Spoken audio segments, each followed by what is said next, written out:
Hello दोस्तों, आपका बहुत बहुत स्वागत है आपके अपने चैनल एमपी ऑनलाइन स्टडी पर। जैसे कि आपको पता है कि आज का जो हमारा टॉपिक रहने वाला है वो है जबलपुर संभाग। आज जो है हम जबलपुर संभाग पर डिस्कशन करने वाले हैं। जैसे कि आपको पता है कि जबलपुर संभाग को जो है वो सांस्कृतिक राजधानी के रूप में भी जाना जाता है। साथ ही साथ अगर हम बात करें तो क्षेत्रफल के आधार पर भी सबसे बड़ा संभाग जो बनता है वो बनता है जबलपुर। और साथ ही साथ अगर हम बात करें साक्षर दिवस के आधार पर, यहाँ पर साक्षरता प्रतिशत भी अगर हम देखें तो 81% साक्षर लोग आपको यहाँ देखने को मिलते हैं। साथ ही साथ विश्वविद्यालय की संख्या भी अधिक मात्रा में आपको कहाँ देखने को मिलती है? जबलपुर में देखने को मिलती है। तो बहुत सारे इंपॉर्टेंट पॉइंट हैं जो जबलपुर से रिलेटेड इंपॉर्टेंट है। जैसे कि मैंने आपको बताया कि जबलपुर को जो है एक हम सांस्कृतिक राजधानी के रूप में भी जानते हैं। जबलपुर की अगर हम बात करें जो कि एक क्षेत्रफल के आधार पर सबसे बड़ा संभाग भी बनता है। ठीक है, क्षेत्रफल के आधार पर सबसे बड़ा संभाग कौन सा बनता है? जबलपुर बनता है। उसी के साथ अगर हम सर्वाधिक साक्षर जिला की अगर हम बात करें तो वो भी कौन सा है? जबलपुर है। जैसे कि मैंने आपको अलीराजपुर जिले में बताया था, सबसे ज्यादा जो है निरक्षर मतलब अशिक्षित लोग आपको कहाँ देखने को मिलेंगे? अलीराजपुर देखने को मिलेंगे प्रतिशत के आधार पर। वहीं अगर हम प्रतिशत के आधार पर देखें तो सबसे ज्यादा शिक्षित लोग आपको कहाँ देखने को मिलेंगे? तो वो आपको जबलपुर में देखने को मिलेंगे। फिर उसके बाद नर्मदा नदी के कारण, चूंकि नर्मदा नदी है जबलपुर से होती हुए प्रभावित होती है। साथ ही साथ यहाँ पे बहुत सारे जलप्रपात आपको देखने को मिलेंगे, जैसे कि धुआंधार है ना, धुआंधार, भेड़ाघाट, कई प्रकार के जलप्रपात आपको कहाँ देखने को मिलेंगे? जबलपुर में। जबलपुर को एक हम जंक्शन के रूप में भी जानते हैं। बहुत सारे राष्ट्रीय राजमार्ग भी आपको कहाँ देखने को मिलेंगे? जबलपुर में देखने को मिलेंगे। कई इंपॉर्टेंट पॉइंट, संगमरमर की चट्टानें पाई जाती हैं। एकमात्र जलप्रपात जो कि संगमरमर की चट्टानों के बीच में उपस्थित है वो भी आपका कहां देखने को मिलेगा? जबलपुर में देखने को मिलेगा। तो बहुत सारे इंपॉर्टेंट पॉइंट हैं जो जबलपुर से रिलेटेड आज हम डिस्कशन करने वाले हैं। सबसे पहले हम मैप के अकॉर्डिंग देखते हैं। जैसे कि आप देख सकते हैं मैप में बहुत सारे राष्ट्रीय राजमार्ग आपको देखने को मिल रहे होंगे।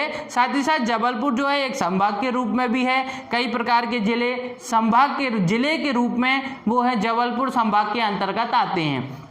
बात करते हैं सबसे पहले जबलपुर संभाग के जो सीमाएं हैं उनसे कौन से जिले जो हैं वो अपनी सीमा का निर्धारण करते हैं। जैसे कि कौन कौन से जिले जबलपुर के चारों ओर उपस्थित हैं। देखिए, सबसे पहले हम बात करते हैं जबलपुर में अगर आप उत्तर की ओर देखेंगे, जबलपुर के अगर आप उत्तर की ओर देखेंगे तो आपको देखने को मिलेगा कटनी जिला। कौन सा जिला देखने को मिलेगा?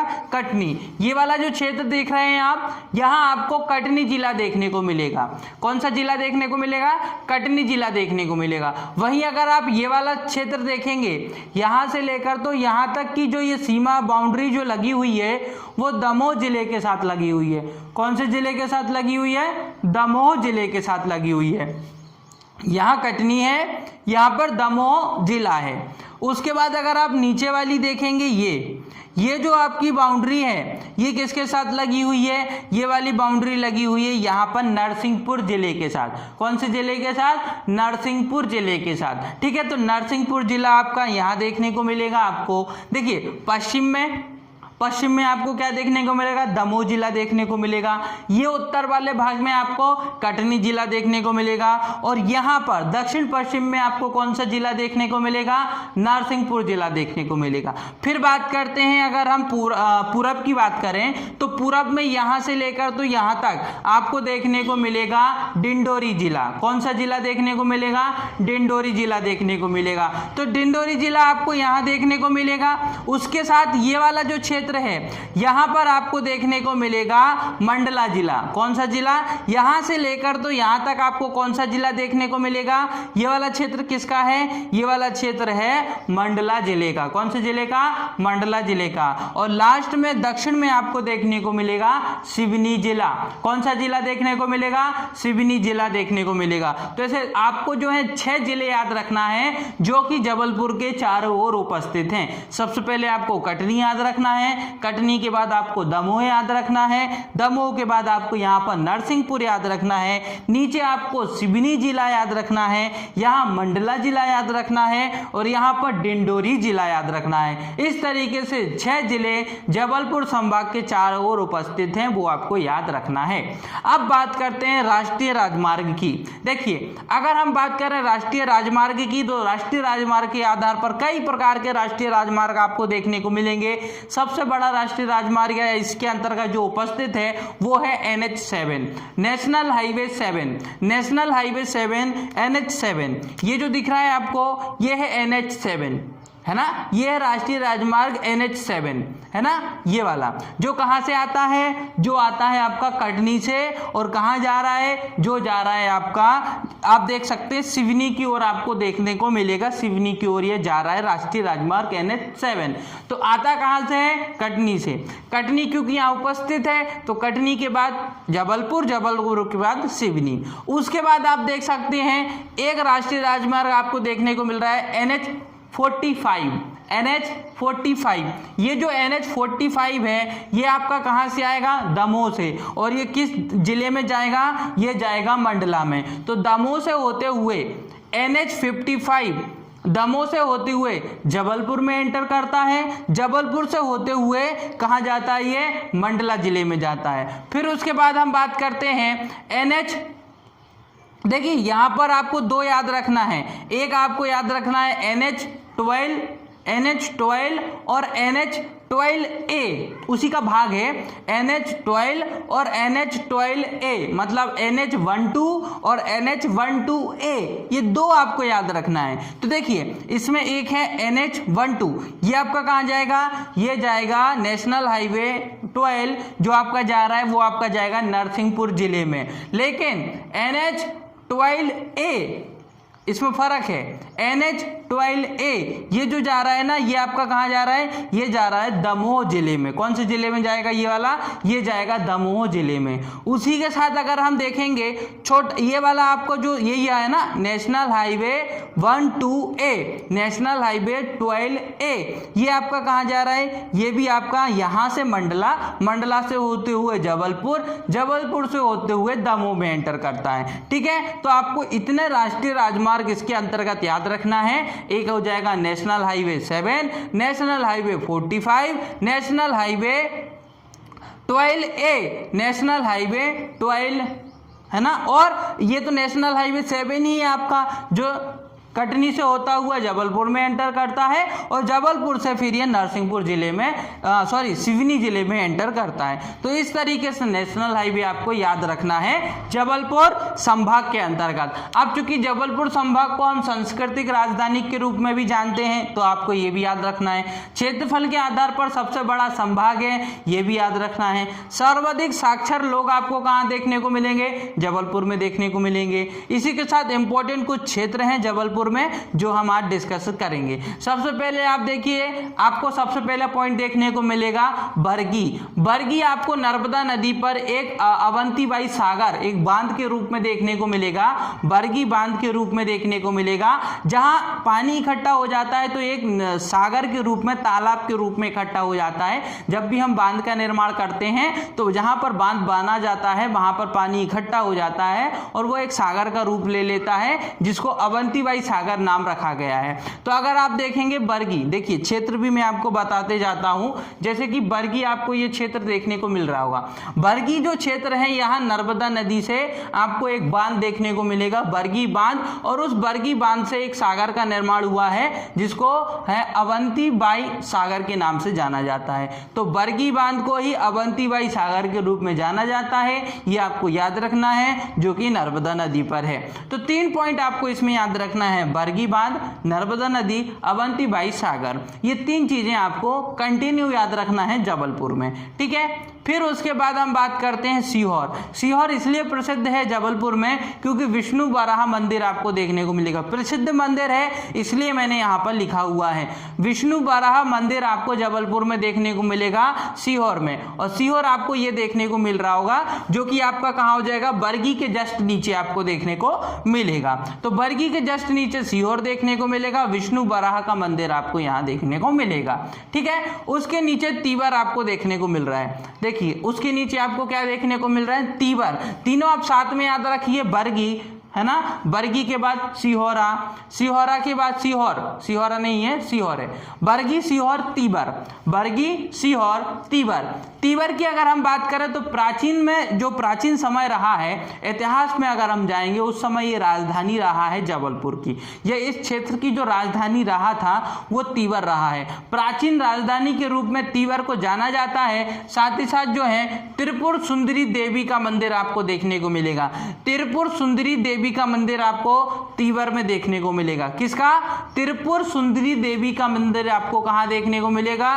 तो आपको जो है वो तीवर में देखने को मिलेगा। साथ ही साथ तीवर जो है प्राचीन समय की जबलपुर के अंतर्गत, जबलपुर क्षेत्र के अंतर्गत की जो है राजधानी भी रहा है। साथ ही साथ त्रिपुर देवी जो रही हैं, त्रिपुर सुंदरी देवी के नाम पे ही जबलपुर का पुराना नाम त्रिपुरी रहा है। अभी हम देखेंगे ना, जब जबलपुर के पुराने नाम, जिसको महाकौशल के रूप में भी जाना जाता है, जबलपुर को जो है त्रिपुरी के नाम से भी जाना जाता है। जबलपुर को जबलपुर नाम क्यों रखा गया, ये सारी चीजें तो आप त्रिपुरी समझिए कि जबलपुर को त्रिपुर के रूप में या त्रिपुरी के रूप में क्यों जाना जाता था, क्योंकि यहाँ पर एक जो है मंदिर है त्रिपुर सुंदरी देवी का मंदिर, इसी के आधार पर इसका नाम रखा गया था त्रिपुरी प्राचीन समय में। और प्राचीन समय की जो राजधानी रही है वो क्या रही है? तीवर रही है। तो इतने सारे पॉइंट आपको तीवर से याद रखना है।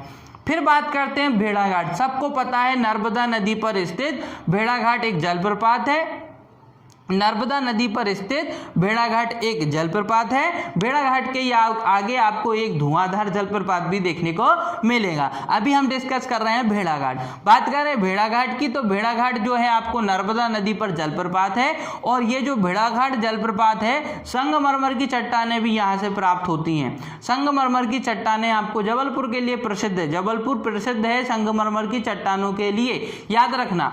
संगमरमर की एकमात्र चट्टानें आपको जबलपुर में देखने को मिलती हैं। और इन संगमरमर की चट्टानों के मध्य में जलप्रपात उपस्थित है। ये एकमात्र ऐसा जलप्रपात है जो कि संगमरमर की चट्टानों के मध्य में उपस्थित है। जलप्रपात तो आप समझते हैं जैसे कि आपका झरना होता है ना, उसी आधार पे होता है जलप्रपात, परंतु जलप्रपात बड़ा होता है, झरना छोटा होता है।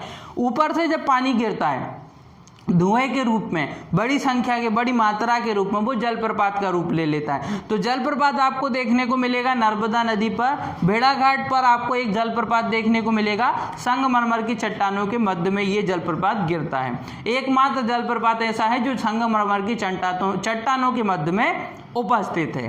तो इतने लिए इसके लिए आपको भेड़ाघाट याद रखना है। साथ ही साथ आप भेड़ाघाट का क्षेत्र भी याद रख सकते हैं। भेड़ाघाट आपको यहाँ दिख रहा है और यहाँ पर कौन सा जिला मैंने आपको बताया था? मैंने आपको दमोह जिला बताया था। तो दमोह जिला भी आपको याद रखना है, जो कि भेड़ाघाट के जस्ट साइड में लगा हुआ है। कभी कभी क्षेत्र के आधार पर जिले भी पूछ लिए जाते हैं। ठीक है, फिर उसके बाद बात करते हैं तिलवारा घाट। तिलवारा घाट, तिलवारा घाट आपको कहाँ देखने को मिलेगा? ये देखिए, ये देखने को मिलेगा आपको तिलवारा घाट।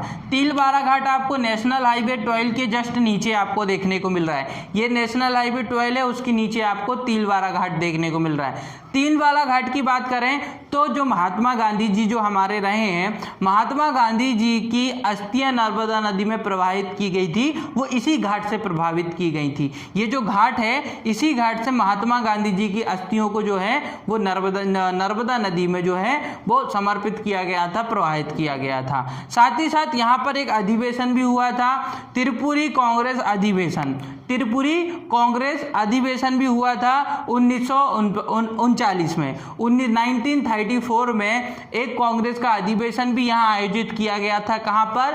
तिलवारा घाट में। तो ऐतिहासिक रूप से जबलपुर तो महत्व का है, क्योंकि अगर हम इतिहास की बात करें तो कई प्रकार के आंदोलन की शुरुआत जो है आपको कहाँ से देखने को मिलेगी? जबलपुर से देखने को मिलेगी, शायद, है ना। तो इसलिए जो है तिलवारा घाट इंपॉर्टेंट हो जाता है। महात्मा गांधी जी की अस्थियां नदियां नर्मदा में प्रवाहित की गई थी। कहाँ से? तिलवारा घाट से प्रवाहित की गई थी। त्रिपुरी कांग्रेस अधिवेशन भी यहीं आयोजित किया गया था 1939 में त्रिपुरी कांग्रेस अधिवेशन का आयोजन किया गया था तिलवारा घाट में। साथ ही साथ आप देखेंगे माला देवी मंदिर, पीजन हरि जैन मंदिर, दो मंदिर आपको देखने को मिलेंगे, माला देवी मंदिर और पीजन हरि जैन मंदिर, पीजन हरि जैन मंदिर, ये दो आपको मंदिर भी देखने को मिलेंगे। कहाँ पर? तिलवारा घाट में। तो बहुत इंपॉर्टेंट हो जाता है आपका तिलवारा घाट। फिर बात करते हैं धुआंधार। धुआंधार देखिए ये भी एक जलप्रपात है जो भेड़ा घाट जो हमने अभी पढ़ा है ना, भेड़ा घाट के आगे ही आपको क्या देखने को मिलेगा? भेड़ा घाट के आगे आपको देखने को मिलेगा धुआंधार। तो ये है भेड़ा घाट, भेड़ा घाट के आगे आपको क्या देखने को मिलेगा? धुआंधार। ये भेड़ा घाट भी नर्मदा नदी पर है और धुआंधार भी नर्मदा नदी पर है। मतलब नर्मदा नदी पर ही आपको भेड़ा घाट देखने को मिलेगा और नर्मदा नदी पर ही आपको धुआंधार देखने को मिलेगा। साथ ही साथ भेड़ा घाट के आगे नर्मदा नदी पर यह भी एक प्रकार का क्या है? जलप्रपात है। तो धुआंधार और भेड़ा घाट दोनों जलप्रपात जो हैं वो आपको कहाँ देखने को मिलेंगे? वो आपको नर्मदा नदी में देखने को मिलेंगे। ठीक है। खमरिया, इसके बाद बात करते हैं हम खमरिया की। तो खमरिया आप देख सकते हैं कहाँ पर दिया हुआ है खमरिया। देखिए जैसे कि इसमें तो लोकेशन आपको नहीं बताई, यहाँ पर है खमरिया। देखिए अगर हम खमरिया की बात करें तो खमरिया एक क्षेत्र है, खमरिया एक क्षेत्र है, यहाँ पर आपको देखने को मिलेगा। खमरिया एक अंतर्राष्ट्रीय मक्का एवं गेहूं अनुसंधान केंद्र की स्थापना कहाँ की जा रही है? वो खमरिया में की जा रही है। तो आपको याद रखना है अंतर्राष्ट्रीय मक्का एवं गेहूं अनुसंधान केंद्र की स्थापना कहाँ की जा रही है? खमरिया में की जा रही है। और खमरिया कहाँ पर है? ये जबलपुर में है। खमरिया कहाँ पर है? ये जबलपुर में। और खमरिया में ही अंतर्राष्ट्रीय मक्का एवं गेहूं अनुसंधान केंद्र, अंतर्राष्ट्रीय मक्का एवं गेहूं अनुसंधान केंद्र की स्थापना भी कहाँ की जा रही है? खमरिया में की जा रही है। ठीक है। टिगवा, इसके बाद क्षेत्र आपको देखने को मिलेगा टिगवा। टिगवा एक गुप्तकालीन विष्णु भगवान का मंदिर देखने को मिलेगा। ये देखिए ये जो टिगवा है ना, टिगवा यहाँ पर विष्णु भगवान का प्राचीन गुप्तकालीन, जिस समय गुप्त शासन हुआ करते थे ना, है ना, कई प्रकार के शासन आए, कई प्रकार के शासक आए जिन्होंने जो है भारत पर जो है शासन किया। तो उसमें एक थे हमारे गुप्त। तो गुप्त वंश के समय उसको हम बोलते हैं गुप्तकालीन, है ना। तो गुप्त वंशों के समय ही यहाँ पर एक विष्णु भगवान के मंदिर का निर्माण किया गया था और इस क्षेत्र का नाम प्रेजेंट टाइम में इस क्षेत्र का नाम टिगवा है। तो टिगवा में आपको जो है गुप्तकालीन विष्णु मंदिर देखने को मिलता है जो कि गुप्त वंश के समय का है। तो टिगवा इसलिए इंपॉर्टेंट है। फिर बात करते हैं बरेला। देखिए बरेला अगर हम बात करें तो बरेला इसलिए इंपॉर्टेंट है क्योंकि रानी दुर्गावती की समाधि स्थल आपको कहाँ देखने को मिलेगी? तो वो आपको बरेला में देखने को मिलेगी। इसलिए बरेला क्या हो जाता है? इंपॉर्टेंट हो जाता है क्योंकि रानी दुर्गावती की समाधि आपको कहाँ देखने को मिलेगी? बरेला में देखने को मिलेगी। तो एक इसमें ये वाला पॉइंट आपको याद रखना जरूरी है। समाधि से रिलेटेड कई प्रकार के आपसे जो है क्वेश्चन पूछ लिए जाते हैं। तो रानी दुर्गावती की समाधि वैसे तो जबलपुर में है, परंतु जबलपुर में भी एक प्रमुख क्षेत्र पूछ लिया जाएगा तो बरेला में है।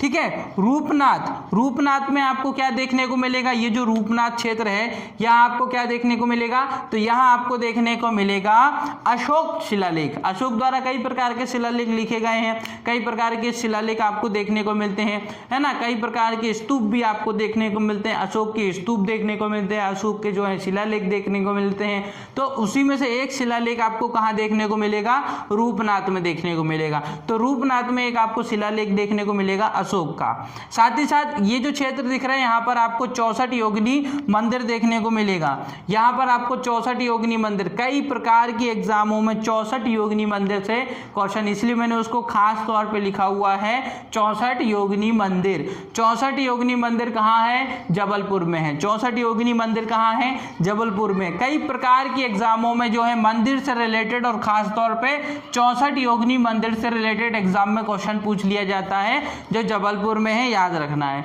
अब बात करते हैं जबलपुर जिले के कई प्रकार के फैक्ट आपको इतिहास के आधार पर भी देखने को मिलेंगे, वर्तमान के आधार पर भी देखने को मिलेंगे। तो देखिए जबलपुर जिले की अगर हम बात करें तो पुराना नाम त्रिपुरी रहा है, पुराना नाम इसका जो है त्रिपुरी रहा है यही शासनों द्वारा, है ना, हैयाई शासन जो चलते थे, कई प्रकार के शासक आए, तो उस समय जब शासन चलता था, हैयाई एक वंश रहा है, उनका जब शासन चलता था उस समय उन्होंने जबलपुर का नाम क्या रखा था, त्रिपुरी रखा था। उस समय इसका नाम क्या था, उस समय इसका नाम था त्रिपुरी, जिस समय हैयाई शासन जो है शासन किया करते थे।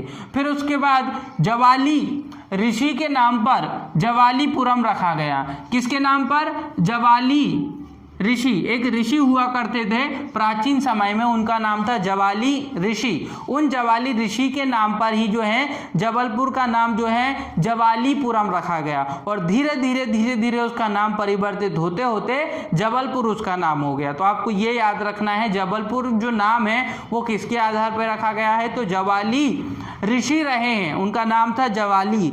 उन ऋषि मुनि के आधार पे ही उनका नाम, पहले जबलपुर का नाम पहले जवालीपुरम रखा गया, फिर धीरे धीरे नाम में परिवर्तन हुआ, और आज की कंडीशन में जबलपुर के नाम से हम उसको जानते हैं। साथ ही साथ आपको याद रखना है महाकौशल। महाकौशल भी नाम आपको किस लिए याद रखना है, क्योंकि ये जो है महाकौशल का भी एक समय पर हिस्सा रहा है, इसलिए इसका नाम महाकौशल भी कभी कभी कहा जाता है। तो महाकौशल याद रखना है, त्रिपुरी याद रखना है, और जवालीपुरम याद रखना है। तो त्रिपुरी, जवालीपुरम और महाकौशल, तीन प्राचीन नाम आपको याद रखना है जबलपुर जिले के। फिर बात करते हैं मध्य प्रदेश का पहला रत्न परिष्कृत केंद्र आपको कहां देखने को मिलेगा, जबलपुर में देखने को मिलेगा। मध्य प्रदेश का पहला रत्न परिष्कृत केंद्र आपको कहां देखने को मिलेगा, तो वो आपको देखने को मिलेगा जबलपुर में। तो ये आपको याद रखना है। मध्य प्रदेश में सर्वाधिक साक्षर दर मैं आपको बता चुका हूं, 81% लोग आपको साक्षर देखने को मिलेंगे जबलपुर संभाग में। एकमात्र जिला सर्वाधिक साक्षर जिला, सर्वाधिक साक्षर जिले की अगर बात होगी तो जबलपुर की ही बात होगी। 81% लोग यहाँ पर साक्षर आपको देखने को मिलेंगे, पढ़े लिखे आपको देखने को मिलेंगे। देश का पहला पुनर्वास केंद्र देखने को मिलेगा। देश का पहला पुनर्वास केंद्र आपको कहाँ देखने को मिलेगा, वो आपको जबलपुर में देखने को मिलेगा। तो देश का पहला पुनर्वास केंद्र जबलपुर हो जाएगा। फिर वनडे गवर्नेंस लागू करने वाला पहला राज्य, वनडे गवर्नेंस लागू करने वाला पहला राज्य कौन सा हो जाएगा, जबलपुर हो जाएगा।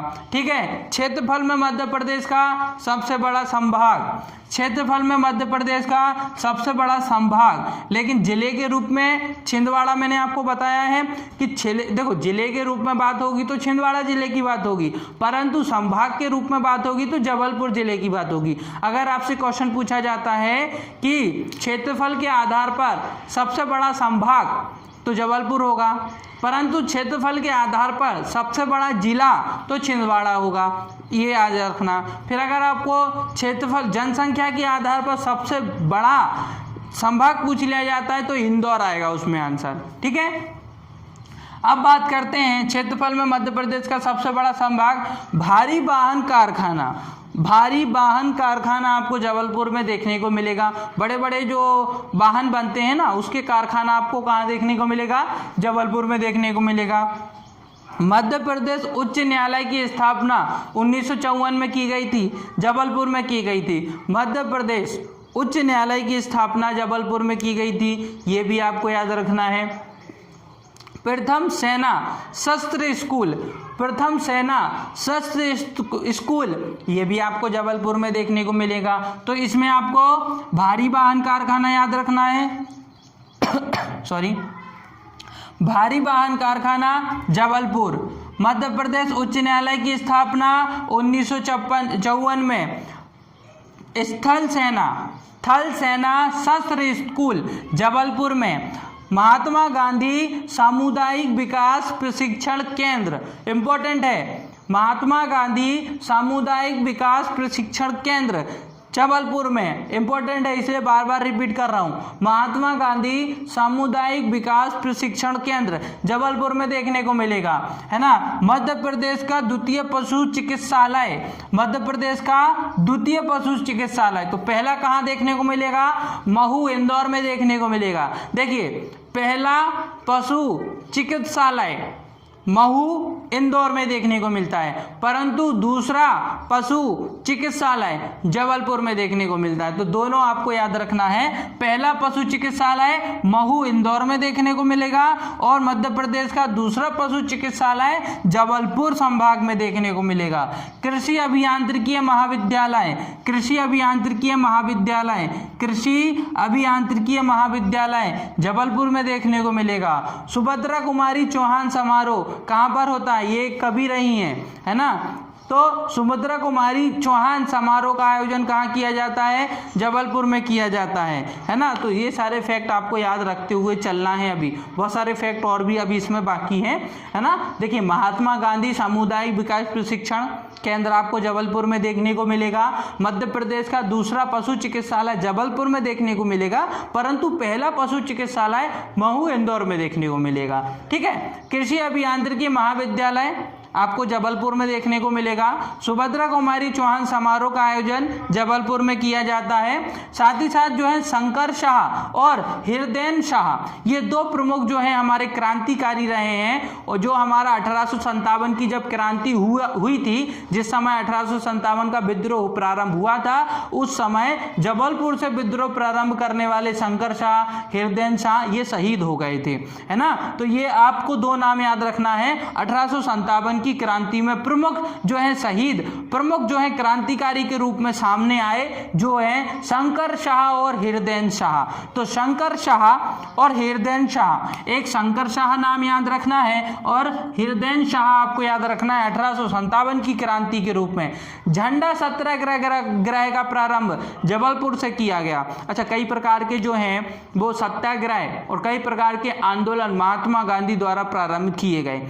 महात्मा गांधी के रूप में अगर हम बात करें तो अच्छा, आजाद बोस जी जो रहे हैं हमारे, नेताजी सुभाष चंद्र बोस और महात्मा गांधी, ये दोनों। महात्मा गांधी तो 5 बार जबलपुर आए और 3 बार नेताजी सुभाष चंद्र बोस जबलपुर आए। क्योंकि जबलपुर जो है वो इतिहास के आधार पर देखें, आंदोलन के आधार पर देखें, नेताओं के आधार पर देखें तो एक प्रमुख क्षेत्र रहा है जबलपुर। इतिहास में अगर आप देखेंगे तो जबलपुर का नाम आपको कई जगह देखने को मिलेगा, क्योंकि झंडा सत्याग्रह का प्रारंभ कहां से किया गया, वो जबलपुर से किया गया। गांधी जी 5 बार जबलपुर आए, है ना।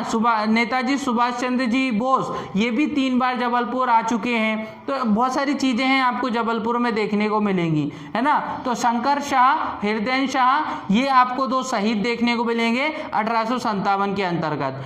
झंडा सत्याग्रह का प्रारंभ किया गया था। झंडा सत्याग्रह का प्रारंभ 1923 में कहां से प्रारंभ किया गया था, जबलपुर से प्रारंभ किया गया था। संत विनोबा भावे द्वारा सांस्कृतिक राजधानी घोषित की गई थी। किसको, जबलपुर को। हम क्या बोलते हैं जबलपुर को, सांस्कृतिक राजधानी। तो ये सांस्कृतिक राजधानी किसके द्वारा घोषित की गई थी, तो ये की गई थी संत विनोबा भावे द्वारा, है ना। नेता रहे हैं ये संत विनोबा भावे द्वारा, जो है संत विनोबा भावे द्वारा सांस्कृतिक राजधानी घोषित की गई है। तो यहाँ पर संत विनोबा भावे ये नाम इंपॉर्टेंट है, क्योंकि पूछा जा सकता है सांस्कृतिक राजधानी किसके द्वारा घोषित की गई है, तो संत विनोबा भावे द्वारा सांस्कृतिक राजधानी घोषित किया गया है जबलपुर संभाग को।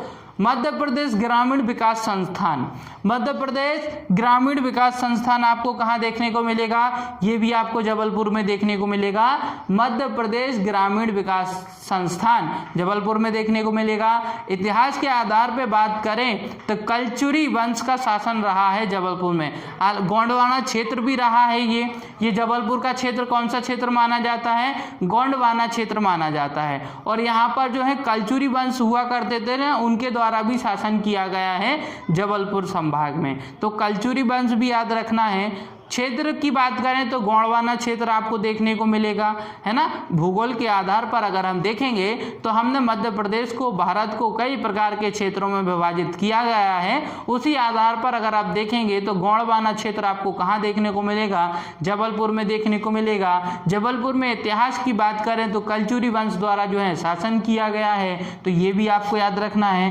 कलचुरी वंश की राजधानी भी रहा है जबलपुर। जिस समय कलचुरी वंश चलता था उस समय उन्होंने राजधानी किसको बनाया था? जबलपुर को बनाया है। शैक्षणिक मनोविज्ञान एवं मार्गदर्शन कॉलेज आपको देखने को मिलेगी। शैक्षणिक मनोविज्ञान एवं मार्गदर्शन कॉलेज की स्थापना जबलपुर में की गई है।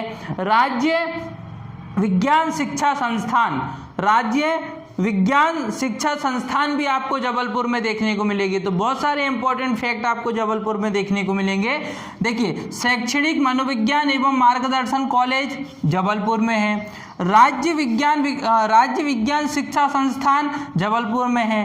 कई प्रकार के घाट आपको जबलपुर में देखने को मिलेंगे। क्योंकि नर्मदा नदी आपको देखने को मिलेगी, इसलिए आपको कई प्रकार के घाट भी जबलपुर में देखने को मिलेंगे। जैसे कि ग्वारी घाट आपको देखने को मिलेगा, तिलवारा घाट आपको देखने को मिलेगा, खारी घाट आपको देखने को मिलेगा, ब्रह्मांड घाट आपको देखने को मिलेगा और गोपालपुर घाट देखने को मिलेगा। तो घाट भी, गौरी घाट तो इंपॉर्टेंट है, इसमें गौरी घाट इंपॉर्टेंट है। गौरी घाट आपको याद रखना है। तिलवारा घाट तो मैं आपको अभी पढ़ा चुका हूं, गांधी जी की जो है समाज अस्थियां जो है यहाँ पर प्रभावित की गई थी, जो है तिलवारा घाट में। खारी घाट याद रखना है, ब्रह्म घाट याद रखना है और गोपालपुर घाट याद रखना है, गोपालपुर घाट याद रखना है। इतनी सारी चीजें आपको जबलपुर संभाग से याद रखना है। मोस्ट इंपॉर्टेंट है आपका जबलपुर संभाग, और बहुत सारे इंपॉर्टेंट पॉइंट भी मैंने आपको बताए हैं। कुछ जलप्रपात भी, भेड़ाघाट जलप्रपात आपने देखा, धुआंधार जलप्रपात देखा। वरेला आपको याद रखना है, रानी दुर्गावती की समाधि आपको वरेला में देखने को मिलेगी।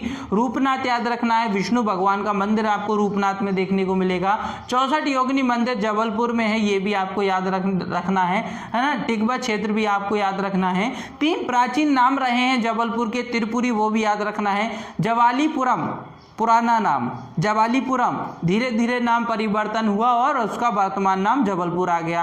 त्रिपुरी याद रखना है। महाकौशल याद रखना है ना। जवालीपुरम किसके आधार पर रखा गया था? तो जवाली ऋषि रहे हैं, उनके आधार पर ही इसका नाम रखा गया था जवालीपुरम। इतने सारे फैक्ट आपको जबलपुर संभाग से याद रखना है। ठीक है, तो इसी के साथ आज का हमारा वीडियो यही समाप्त होता है। अगर जबलपुर संभाग से रिलेटेड अगर आज का वीडियो आपको पसंद आया हो तो वीडियो को लाइक करें, हमारे चैनल को सब्सक्राइब करें और जितना हो सकता है हमारी वीडियो को आपके फ्रेंड सर्कल तक शेयर करें।